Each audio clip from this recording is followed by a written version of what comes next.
l'œuvre doit être extériorisée, elle doit être matérialisée. Ce n'est pas juste un concept qui va être protégé.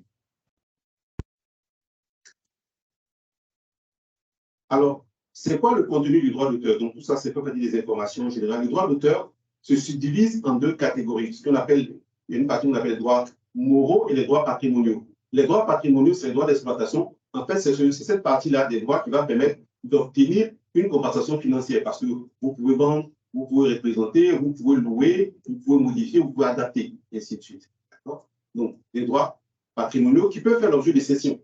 C'est-à-dire que les droits peuvent être exploités par la personne elle-même, ou bien par contrat, elle peut permettre à d'autres personnes d'exploiter son œuvre. J'écris un livre, et puis je permets à une personne, par exemple, d'en faire la traduction, d'en faire l'adaptation, ou la représentation cinématographique, ou théâtrale. Les droits moraux, ce sont des droits plutôt qui sont attachés à la personne de l'auteur. Par exemple, le droit à la paternité. Lorsque vous créez une œuvre, vous avez le droit de faire figurer votre nom sur l'œuvre en question. Droit de paternité, droit de divulgation. Vous avez le droit de faire connaître l'œuvre au public pour qu'une invention puisse être protégée. Il y a des conditions à partir desquelles on va considérer que cette invention-là peut être protégée par le public. Essentiellement, il s'agit de trois conditions. La première condition, c'est la condition de nouveauté. C'est-à-dire que l'invention doit être nouvelle. Ça ne doit pas être connue par ailleurs. Si vous conceptez le nom des États-Unis de gouvernement, si c'est quelque chose qui existe déjà, il n'y a pas de nouveauté. Ensuite, il faut une activité inventive. Il faut que vous ayez inventé quelque chose. Donc, l'homme du va apprécier, est-ce que finalement, ce que vous avez fait, ça relève de l'évidence ou pas. Donc, on va faire une comparaison par rapport à l'état de l'art. Vous dites vraiment, par rapport à ce qu'on savait, ça c'est quelque chose. Pour qu'une invention puisse être protégée, il y a des conditions à partir desquelles on va considérer que cette invention-là peut être protégée par le public. Essentiellement, il s'agit de trois conditions. La première condition, c'est la condition de nouveauté. C'est-à-dire que l'invention doit être nouvelle. Ça ne doit pas être connue par ailleurs. Si vous conceptez le nom des États-Unis de gouvernement, si c'est quelque chose qui existe déjà, il n'y a pas de nouveauté. Ensuite, il faut une activité inventive. Il faut que vous ayez inventé quelque chose.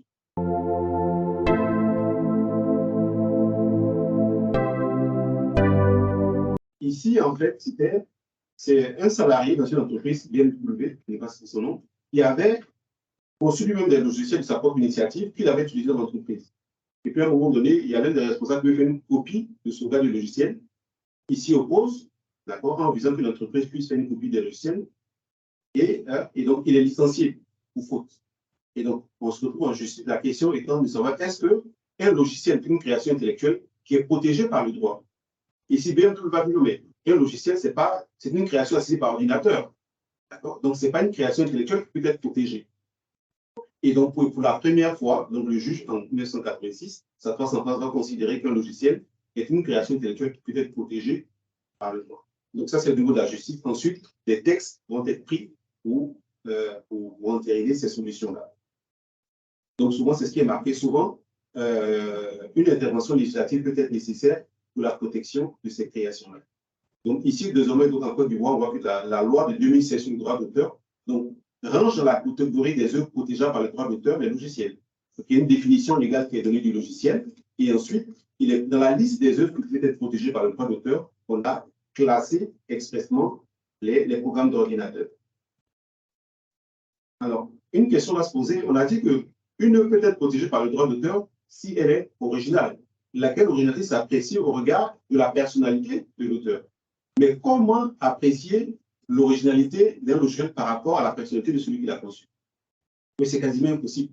Et ce qui fait que finalement, on va basculer d'une conception subjective à une conception objective. C'est-à-dire qu'on va, par rapport à l'effort, est-ce que finalement, la création de ce logiciel-là relève d'un effort intellectuel? Ici, je reviens un peu en arrière, je vous donne un exemple de jurisprudence. D'accord? Ici, en fait, c'était un logiciel de simulation de prêt. C'est-à-dire que vous allez sur le logiciel, vous rentrez, vous montrez un nouveau revenu, le bien que vous voulez souhaiter emprunter, vous faites une simulation de votre capacité d'emprunt. Donc, la société Alto Informatique développe ce logiciel. Et puis, il y a M. Freddy qui va copier servilement ce logiciel-là. Donc, il est poursuivi en justice pour contrefaçon. Et pour se défendre, mais finalement, ce logiciel-là, il n'a rien d'original, puisque toutes les formules, les formules mathématiques utilisées pour concevoir ce logiciel existent dans tous les ouvrages, c'est sur tous les sites. Donc, il n'y a pas d'originalité. Donc, finalement, celui qui a conçu le logiciel, il n'y a pas eu d'effort intellectuel, ça va, puisque tout ce qu'il a utilisé pour construire le logiciel existe par ailleurs. dans tous les ouvrages et sur tous les sites. Donc, finalement, le critère de protection du logiciel par le droit d'auteur, c'est toujours l'originalité, mais qui va être apprécié objectivement au regard de l'effort intellectuel qui a été fourni pour concevoir ce logiciel-là. Encore une fois, donc, le droit va protéger les œuvres qui sont originales et non ce qui est banal, ce qui relève de l'évidence, ce qui est là, porte de tous. Il y a des éléments qui vont être protégés dans le droit d'auteur, d'autres non. Notamment, on va être protégé le code source. Donc, le fait de reprendre le code source d'un logiciel conçu là de contrefaçon, le fait de le modifier, de l'adapter, d'accord, le code objet, les interfaces, l'ensemble du matériel préparatoire. Donc, la loi liste un certain nombre d'éléments qui vont être protégés et d'autres qui ne le seront pas. Notamment des parts protégées, on l'a dit déjà, les idées. Les idées sont libres de droit. D'accord. Vous avez à avoir la plus belle idée de logiciel au monde tant que ce n'est pas matérialisé, ça ne sera pas protégé. Ne sont pas protégées également les fonctionnalités, les algorithmes, on l'a dit, le cahier des charges et la documentation. Alors, une question qui revient très souvent en matière de logiciels, enfin, en matière de propriété intellectuelle, c'est la question de la titularité des droits. Qui est titulaire des droits sur le logiciel? Donc, il y a 5 cas de figure qu'on va distinguer. Lorsque le logiciel est conçu par une personne seule, de façon indépendante de sa propre initiative, il est titulaire des droits. Le logiciel peut avoir été conçu par plusieurs personnes, où chacun a fait son apport pour la conception du logiciel. Ici, on va parler d'une œuvre en collaboration. Donc, chacune des personnes qui a participé se verra donner des droits. Donc, ils sont copropriétaires, ils sont co-titulaires des droits. Il y a un troisième cas de figure où finalement plusieurs personnes vont participer, mais c'est une qui a pris l'initiative, qui a coordonné les travaux, qui va publier l'œuvre sous son nom. Ici, on dirait que c'est une œuvre collective. Donc, c'est celui qui a pris l'initiative, qui a coordonné les travaux, qui a assuré la maîtrise de intellectuelle, qui sera. Donc, il y a plusieurs personnes qui participent, comme dans le cas de l'œuvre en collaboration, sauf qu'ici, c'est une seule personne qui se va reconnaître l'ensemble des droits. C'est l'exemple de l'employeur, dont l'ensemble des salariés va travailler pour son logiciel, où la contribution de chacun va se fondre dans l'ensemble, et qu'au final, on ne peut pas dire qui a fait quoi. Donc, ici, dans ce cas-là, on dit que c'est une œuvre collective qui appartient à la personne qui a pris l'initiative. La particularité qui est apportée par rapport au réclaxi, ici sur la titularité des droits, la loi prévoit désormais que lorsqu'un logiciel est conçu par un salarié ou par un prestataire de service à travers un contrat, les droits d'exploitation sont transférés à l'employeur ou au commanditaire, sauf clause contraire. Le sauf clause contraire, c'est très intéressant, c'est très important. Ça veut dire que les parties peuvent en décider autrement. Mais sur le principe, lorsque le logiciel est conçu par un salarié ou en vertu d'un contrat d'entreprise, les droits d'exploitation sont transférés au commanditaire ou à l'employeur. Alors, autre élément dont on va voir la protection, les bases de données. Une base de données est définie comme le recueil de données ou d'autres éléments indépendants, disposés de manière systématique ou méthodique et individuellement accessible. En fait, la base de données, database en anglais, en fait, c'est une œuvre de compilation d'éléments divers. Ça peut être des informations qui sont protégées. On peut avoir une base de données, par exemple, de photographie, d'horaires d'avion, tout ce que vous voulez. Donc, une œuvre composée d'informations les plus diverses possibles, mais qui sont rangées, classées dans une base de données. La question qui va se poser, mais finalement, cette œuvre-là de compilation, parce qu'on va définir de compilation, est-ce que c'est protégeable par le droit d'auteur ou par le droit du privé? En réalité, cette simple compilation-là n'est pas protégeable, ne rentre pas dans les critères de protection par les droits de la propriété intellectuelle. Finalement, un texte va intervenir, les lois vont intervenir pour dire que finalement, ce qui doit être protégé par le droit d'auteur dans la base de données, c'est la présentation formelle. C'est le choix de la classification des thèmes dans la base de données. C'est le choix des thèmes. Est-ce que c'est une classification thématique, chronologique, alphabétique? Donc, c'est le choix de présentation qui va être protégé en la forme par le droit d'auteur. Maintenant, très souvent, ce n'est pas tellement ce qui importe, celui qui va construire une base de données. C'est plutôt le contenu, l'exhaustivité, la richesse, l'importance, la qualité des informations de la base de données, qui souvent a exigé un temps, beaucoup d'argent pour construire ces bases de données. Finalement, donc, on va créer un droit spécifique, puisque les critères traditionnels sont satisfaits, on va créer un droit spécifique, qu'on appelle le droit spécifique du producteur de base de données. Donc, c'est un droit qui va protéger celui qui peut rapporter la preuve d'avoir investi, d'accord, en temps, en argent pour constituer une base de données. Donc, ce n'est pas tellement un droit de propriété intellectuelle en tant que tel, mais c'est un droit sui generis, selon son genre. On va protéger ici, ce n'est pas tellement la création qu'on va protéger, c'est plutôt l'investissement. Et donc, le titulaire des droits peut interdire à toute personne d'extraire ou de réutiliser le contenu total ou en partie, et le contenu de la base de données. Donc, l'extraction du contenu d'une base de données peut constituer là de contrepartie. Alors, j'en viens maintenant à l'intelligence artificielle. J'ai une définition ici qui est un peu longue, mais que je trouve qui est très expressive, surtout quand on n'est pas technicien. Donc, on dit les systèmes d'intelligence artificielle sont des systèmes logiciels, d'accord, conçus par des êtres humains et qui, ayant reçu un objectif complexe, agissent dans le monde réel ou numérique en percevant leur environnement par l'acquisition de données, en interprétant les données structurées ou non structurées collectées, en appliquant un raisonnement aux connaissances ou en traitant les informations dérivées de ces données et en décidant là où les meilleures actions à prendre pour atteindre l'objectif donné. Donc finalement, ce sont des systèmes qui, au regard d'un certain nombre d'informations, vont prendre une décision. Ceux qui peuvent être entraînés pour prendre des décisions. D'accord? Tantôt, j'avais dit l'intelligence artificielle, c'est plutôt la capacité qu'on va donner à des outils de raisonner comme des êtres humains. Donc aujourd'hui, on a une trois catégories d'intelligence artificielle. Il y a ce qu'on appelle l'intelligence artificielle symbolique, où finalement, on va donner des exemples et que le système d'intelligence artificielle va répéter. Également, il y a l'intelligence artificielle connexionniste, où là, finalement, le système commence à raisonner. On lui donne quelques exemples et il sait lui-même trouver d'autres solutions. Et puis l'intelligence artificielle générative, où finalement, à partir de très peu d'informations, le système va pouvoir lui-même concevoir une musique, écrire un texte, et ainsi de suite. Donc, face à ces IA, quel droit de propriété intellectuelle appliquer? Donc, c'est la même problématique. Est-ce que ça relève du droit d'auteur ou est-ce que ça relève du droit du privé?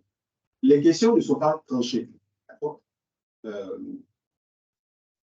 Tout à l'heure, dans la définition, on a vu qu'on a dit que ce sont des systèmes logiciels. Donc, ça veut dire que, pour partie, une IA peut être protégée par le droit des logiciels. Ensuite, le système lui-même peut être protégé par le droit du brevet. On peut considérer qu'une IA est une invention. Si ça remplit les conditions qu'on a vues, c'est la nouveauté, l'activité inventive et puis l'applicabilité industrielle. Et puis également, il y a le système IA lui-même, mais également les œuvres qui sont créées. Lorsque une IA va rédiger un livre, qui est auteur du livre? Est-ce que c'est l'IA ou est-ce que c'est la personne qui a conçu la solution de l'IA?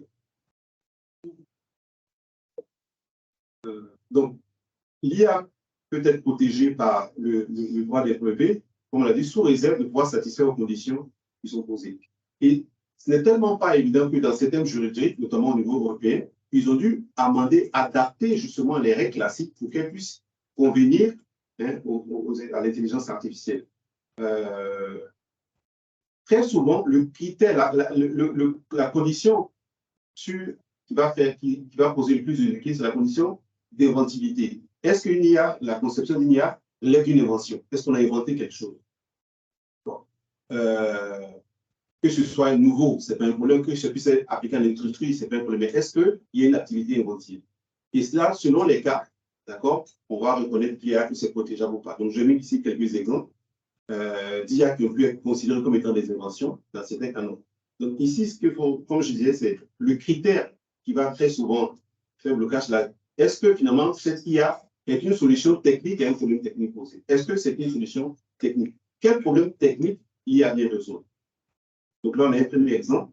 Donc, on a considéré finalement que satisfaisait à cette condition de technicité-là une méthode de détection de signaux cardiaques irréguliers au moyen d'un réseau de neurones de type couronné, entraîné à partir des signaux cardiaques réguliers, permettant de réduire le nombre de faux positifs dans la détection des battements cardiaques irréguliers. Alors, c'est très technique. La propriété intellectuelle, c'est très technique. Donc, domaine par domaine sur les spécialistes. Mais là, c'est juste pour illustrer qu'une IA peut être protégée par le droit du brevet si elle est une solution technique à un problème technique posé. En revanche, dans ce cas, on a une IA qui n'a pas été admise à la protection par le brevet parce que finalement, on n'a pas trouvé cette solution technique. C'est une IA qui permet de classer certains documents. Et que donc l'autorité les organismes donc, de protection ont considéré que cette IA-là n'était pas une solution à un problème technique. Et donc, ça n'a pas pu être protégé. Alors, une autre solution qui n'a pas été protégée par le droit d'auteur, le brevet n'a pas été accordé s'agissant d'un système capable de prévoir, sur la base des seules données visuelles obtenues au moyen d'une caméra embarquée dans un véhicule, l'état d'attention d'un conducteur ou de s'assurer que le conducteur regarde bien devant lui. Ça, c'est intéressant. Ici, ce qui s'est passé, c'est celui qui faisait la demande n'était pas arrivé à justifier à l'homme de métier ce qu'il faisait, la technicité, non pas parce que, mais n'était pas arrivé à donner suffisamment d'éléments pour qu'on puisse apprécier le côté inventif. Donc, finalement, vous voyez que le droit du brevet, c'est un droit qui est formaliste. Il ne suffit pas de faire une demande, mais la demande va être appréciée par l'homme de métier. Est-ce que l'homme de métier peut voir dans la création que vous avez faite, finalement, cette technicité-là, cette solution? Et donc, dans ce cas-là, ça n'a pas l'auteur, celui qui proposait celui de la demande de brevet, n'était pas arrivé à prouver la technicité de sa solution. Alors, c'est intéressant. Au niveau africain également, les solutions IA peuvent être protégées par le brevet. J'ai trouvé un exemple qui a été accordé à un Camerounais. Système d'analyse d'images et de vidéos par intelligence artificielle avec des drones et des caméras de sécurité. Donc, c'est un système, c'est une suite d'algorithmes qui permet d'analyser en temps réel une image et une vidéo afin d'en déduire et d'identifier des éléments, de même que de produire une analyse statistique. Donc, l'OAPI, l'organisme de l'Office africain de la propriété intellectuelle, a accordé un brevet dans ce cas-là. Alors, qu'en est-il des œuvres qui sont créées par l'IA? Ça peut être une musique, ça peut être une histoire, un tableau. Étant entendu, souvenez-vous, on a dit que le droit d'auteur va protéger une œuvre de l'esprit. Mais quand on dit œuvre de l'esprit, ça donne l'œuvre de l'esprit humain. Du coup, est-ce que lorsqu'une IA écrit un livre ou est-ce qu'une IA fait un tableau, est-ce qu'il s'agit d'une création, c'est une œuvre de l'esprit? Après, on dirait que ce n'est pas une œuvre de l'esprit, puisque ça ne soit pas de l'esprit humain. Donc, ça ne serait pas protégeable. Donc, sur ça, vraiment, les avis sont partagés entre les auteurs. C'est eux qui considèrent que finalement, c'est la personne qui a conçu l'IA, le CIA, qui est l'auteur de la création. Mais quand on se met dans le cadre de l'IA générative, finalement, où le système par lui-même, avec très peu d'éléments, en étant très peu entraîné, peut arriver à produire, la question se pose. Est-ce que finalement, c'est encore l'humain qui a conçu l'IA ou c'est l'IA elle-même qui est créatrice d'œuvres? Donc, cette question reste vraiment encore posée. Certains auteurs considèrent que, puisque c'est l'être humain qui a conçu la solution, donc ça participe des œuvres de l'esprit, donc protégeables, et dans certains cas, c'est qui considèrent que non.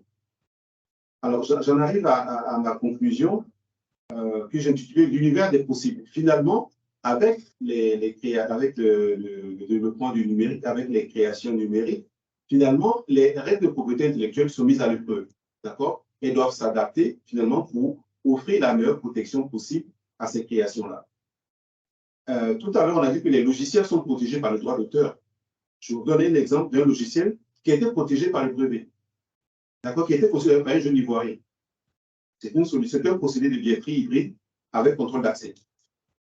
Et donc, ce logiciel-là, il a fait une demande de brevet et l'OAPI lui a accordé un brevet là-dessus. Donc, qui montre bien que finalement, les règles ne sont pas figées. Aujourd'hui, cette question de la propriété intellectuelle, c'est une question qui est très importante. Je n'ai pas développé, mais finalement, le monopole d'exploitation qu'on accorde à une entreprise ou à une personne qui est auteur d'une création, mais ça peut lui permettre de gagner beaucoup d'argent. Et aujourd'hui, les entreprises font beaucoup de concurrence, justement, pour avoir les meilleures solutions, pour pouvoir ensuite les commercialiser. Donc, toute entreprise a un intérêt à bien catégoriser, finalement, sa création, voir dans quelle catégorie ça rentre, pour pouvoir lui apporter la meilleure protection.